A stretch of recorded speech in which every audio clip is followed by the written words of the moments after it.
A continuación te presentamos una historia, basada en la vida real. Y que aún está escribiéndose en nuestra sociedad. Quédate hasta el final y verás el final profético e inevitable año 2015. La nación de las águilas y las estrellas vivía de su propia leyenda, tierra de promesas, forjada por olas de migrantes que trajeron hambre de trabajo y manos dispuestas a construir. Entonces ocurrió lo impensable. Un magnate de torres doradas y lenguajes afilados bajó del trono del espectáculo para reclamar el trono del poder.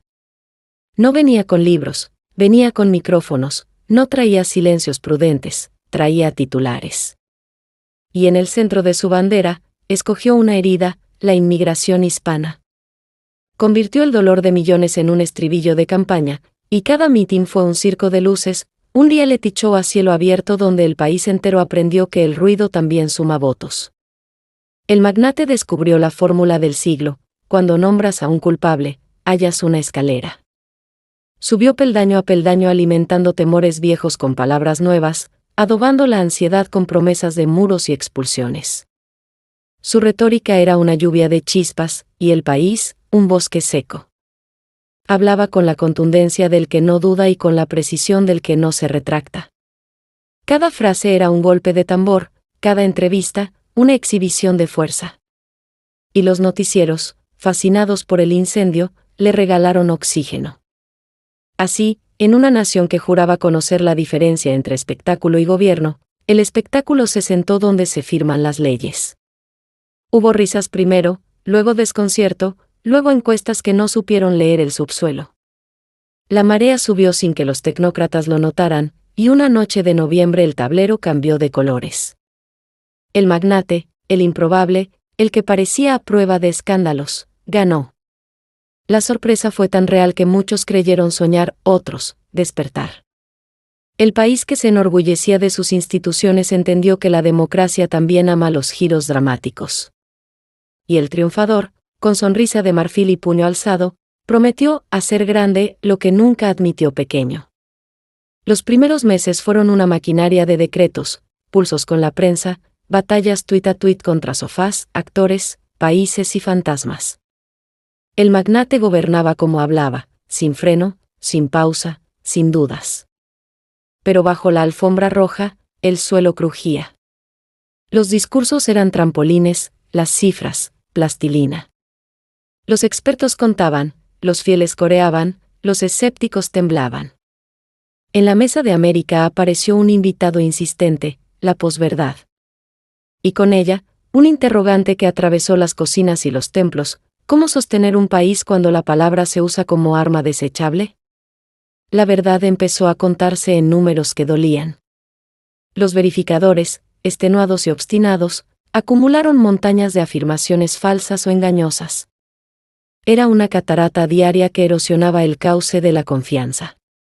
Aún así, el país resistió. Familias a dos bandos dejaron de hablar en Navidad, periódicos abrieron secciones enteras para desenredar mentiras a contrarreloj, y las aulas se convirtieron en trincheras de debates. La política se volvió un ring, la nación, el público que no parpadea. Mientras los reflectores perseguían al magnate, las manos invisibles siguieron cargando al país. Jardineros con espaldas rotas, cocineras con manos curtidas, maestras que traducen sueños al español y al inglés, obreros que levantan techos y carreteras antes de que amanezca. Ellos, los invisibles, escuchaban cómo su nombre se usaba como espantajo en mítines y como moneda en debates, y aún así madrugaban. La grandeza de una nación no se mide en mítines, se mide en loncheras preparadas a las 4 de la mañana. Llegó el momento de las urnas y el país habló de nuevo. El magnate, que había domesticado titulares, no pudo domesticar boletas. El conteo fue una sinfonía de demoras y ansiedades, pero el veredicto apareció con la calma de los hechos: había perdido. Y, sin embargo, la derrota no fue un punto final, sino el inicio de otra tormenta. Negó, gritó, presionó, llamó robo al dictamen de los votos, buscó tribunales, dobló brazos. La República, con sus músculos viejos, aguantó el jaloneo. La victoria ajena se certificó, y el magnate, por primera vez, tuvo que salir del escenario por la puerta grande, mirando atrás con fauces de león herido. ver notas al final. Aquel rugido no se apagó. Se convirtió en programa de radio, en titulares permanentes, en un estribillo que repetía, me robaron, hasta parecer una plegaria. Fue la sombra del nuevo gobierno, martillo y eco, tormenta y estribillo. Reunió fortunas, influencers, cadenas, púlpitos, levantó un coro donde la política se volvió espectáculo itinerante. Para millones, fue la voz que decía lo que nadie se atrevía, para otros, la herida que no dejaba cerrar. El país, otra vez, fue el ring. Y el magnate, otra vez, el luchador que jamás reconoce una derrota como derrota, sino como pausa antes del regreso. Y volvió. Regresó con más cámaras, más abogados, más ricos en el palco y más fieles en la grada. Regresó con nuevas consignas y viejos fantasmas, con conversaciones de cocina convertidas en teorías del destino. Le dijeron imposible, y sonrió, le armaron laberintos, y los convirtió en escenario. Dos cosas nunca le faltaron, audacia y micrófonos. Y así, en la noche en que el país volvió a contarse a sí mismo con votos, el asombro reapareció como un viejo conocido. Ganó. Y con la victoria llegó una marea de júbilo, incredulidad, sospechas y resignaciones. Para unos, el triunfo del orden, para otros, la prueba de que la política moderna se decide en los teatros del ruido. Hubo quienes celebraron como si el futuro ya estuviera salvado y quienes lloraron como si el futuro ya estuviera perdido. El magnate alzó los brazos, reclamó el mandato, y el país, fatigado de su propia intensidad, amaneció dividido pero despierto. Aquí cierra el primer segmento, la travesía desde el espectáculo de 2015 hasta la noche en que, contra pronóstico para muchos, el magnate volvió a coronarse. El telón no cae, apenas cambia de acto. Notas y fuentes para los datos históricos mencionados. Conteo de afirmaciones falsas o engañosas, 30.573, durante el mandato inicial del magnate, documentación pública de verificación periodística al cierre de enero de 2021. The Washington Post. Intentos de revertir el resultado electoral de 2020, cronologías y síntesis documentales ampliamente referenciadas. Wikipedia, ABC News. Resultado de la elección presidencial de 2024 y certificación, recuentos oficiales y síntesis enciclopédicas. National Archives, Wikipedia, Campaign Legal Center, WHYY. Amanecer de juramentos, la noche del recuento quedó atrás como una tormenta que deja charcos y espejos. Al amanecer, el magnate levantó la mano derecha frente a un cielo que parecía contener la respiración. El juramento fue breve, seco, tallado para titulares. Habló de orden, de grandeza, de restauraciones morales, y en cada frase dejó clavos que prometían sostener un edificio nuevo sobre un país cansado. Las cámaras, cómplices inevitables del tiempo presente, multiplicaron su imagen en millones de salas. Algunos aplaudieron en mesas de cocina, otros apagaron el televisor con un suspiro. En la avenida, banderas como velas de un barco que ya había zarpado. La travesía comenzaba otra vez. Las primeras órdenes ejecutivas cayeron como hojas firmadas con prisa. La pluma, que para otros fue símbolo de paciencia, en su mano era martillo. Reorganizó oficinas, cambió jefaturas, reabrió viejos expedientes como si en su tinta guardara llaves. Anunció muros sin ladrillos y muros con aduanas, listados y números, nuevas métricas para viejos miedos. En los pasillos, el sonido de tacones y botas se volvió más rápido. En las cocinas, la conversación cambió de volumen. ¿Y ahora?, preguntó una abuela mirando por la ventana. Ahora nos toca seguir, dijo su nieta ajustándose el delantal antes del turno doble. La República, vieja atleta de maratones, tensó sus músculos. Las cortes recordaron su oficio: leer la ley, no los gritos. Los gobernadores midieron distancias y puentes. El Parlamento, con sus voces a veces roncas, intentó trazar líneas en la arena. El magnate entendía otro deporte: el del golpe al amanecer, el tuit al filo de la noche, el meeting como martillo pilón. Cada institución se volvió un muro de contención, cada vocero, una esclusa. El río del poder empujaba contra todas. En las rutas interestatales corría un rumor: retenes, auditorías, revisiones. No era nuevo, pero tenía otro brillo. Para muchos la ley, para otros un frío en la nuca. Las ciudades santuario ajustaron su respiración. los condados prendieron nuevas alarmas y los consulados amanecieron con filas que daban la vuelta a la manzana. El magnate, en sus tarimas, dibujaba un mundo de asedio y salvación. El público respondía con una mezcla antigua de ansiedad y esperanza. Y en la frontera del alma, esa que no sale en los mapas, el país aprendía otra vez a vivir con la sospecha en el bolsillo. El mercado subía, bajaba, bailaba al ritmo de una frase. Los analistas se volvieron traductores de señales de humo. El gobierno era un escenario en el que cada anuncio era cliffhanger y cada conferencia, un episodio. El magnate dominaba el guión del suspense. Prometía un día, corregía al siguiente, sorprendía al tercero. Los empresarios grandes sonreían con dientes perfectos. Los pequeños, con cajas registradoras que no siempre sonaban. La economía es confianza, repetían los expertos. En los barrios la gente entendía otra ecuación. La economía es también pan, tiempo y zapatos sin agujeros. En los campos, hombres con gorras descoloridas seguían encorvados entre surcos. En hoteles, mujeres con carritos de sábanas blancas cantaban bajito para no pensar. En cocinas, el vapor hacía que las paredes sudaran como bestias. Son ellos, las espaldas de la nación, quienes sostienen el telón mientras los poderosos discuten en la luz. Al magnate a veces se le escapaba una verdad sin querer. El país descansa cada noche sobre camas tendidas por manos que no aparecen en los noticieros.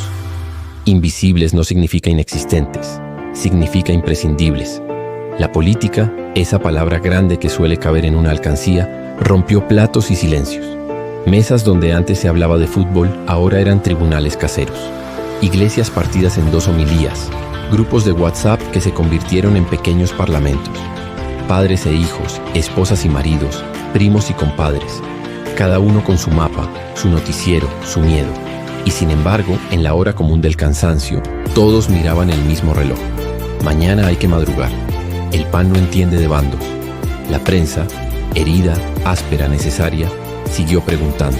Abogados jóvenes aprendieron a dormir con códigos junto a la almohada. Maestros con sueldo corto enseñaron a distinguir dato de rumor. Pastores y sacerdotes, con sotanas o camisas arremangadas, recordaron que la dignidad comienza en el nombre y en el rostro.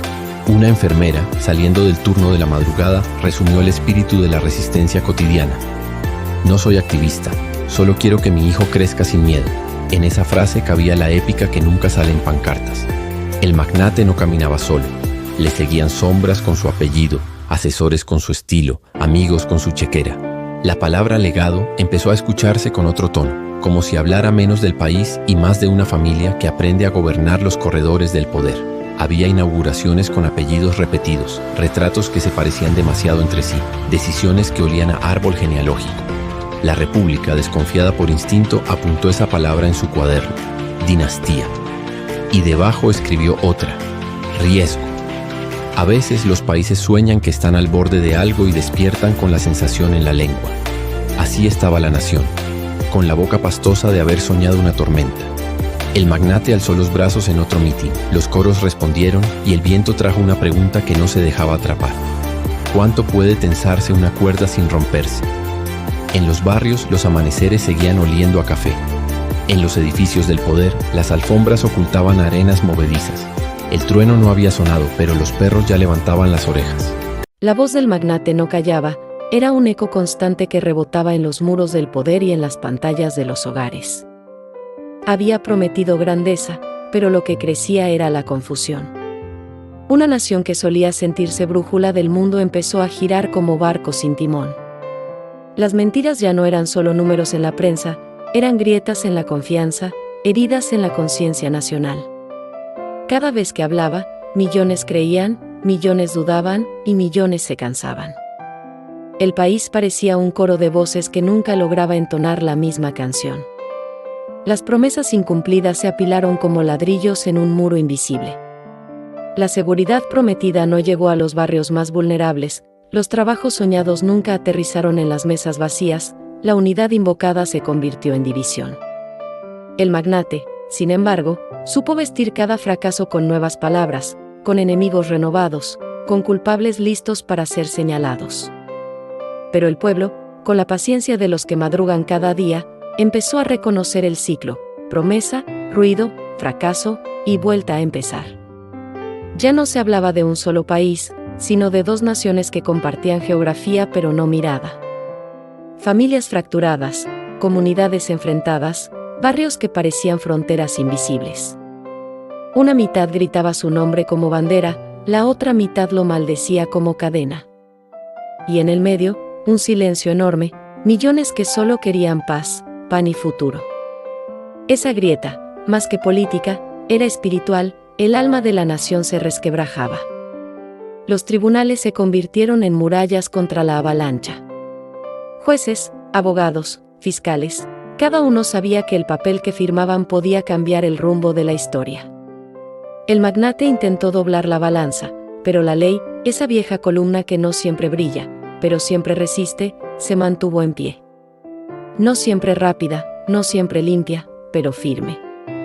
El país entendió entonces que la justicia no es un lujo, es la última frontera contra el abismo. 4 años de gritar, me robaron, dejaron al magnate convertido en eco de sí mismo. Lo que antes era rugido ahora parecía queja repetida. Los fieles seguían aplaudiendo, pero cada vez eran menos. La nación, cansada, empezó a mirar hacia adelante. El grito, que había sido bandera, se convirtió en ruido de fondo. Y la historia, como un juez paciente, aguardaba el desenlace. El tiempo es enemigo cruel de los que se creen eternos. El magnate empezó a mostrar grietas, cansancio en la mirada, torpeza en las frases, contradicciones que antes parecían astucia y ahora sonaban a debilidad. Su figura, que se vendía como inmortal, comenzó a parecer anciana, como estatua que se agrieta bajo la lluvia. El público, incluso el fiel, descubrió que la eternidad no existe en la carne.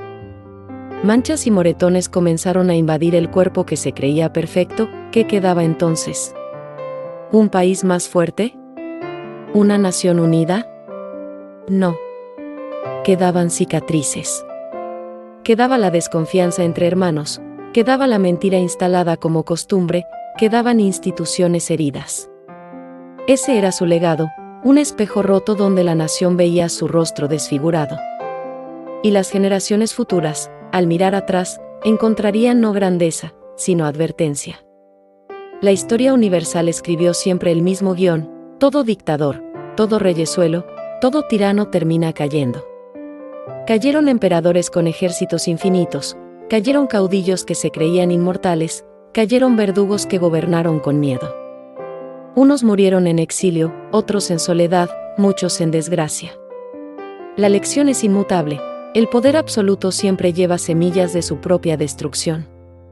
Y el magnate no sería excepción. La verdad puede tardar, pero nunca falta a la cita.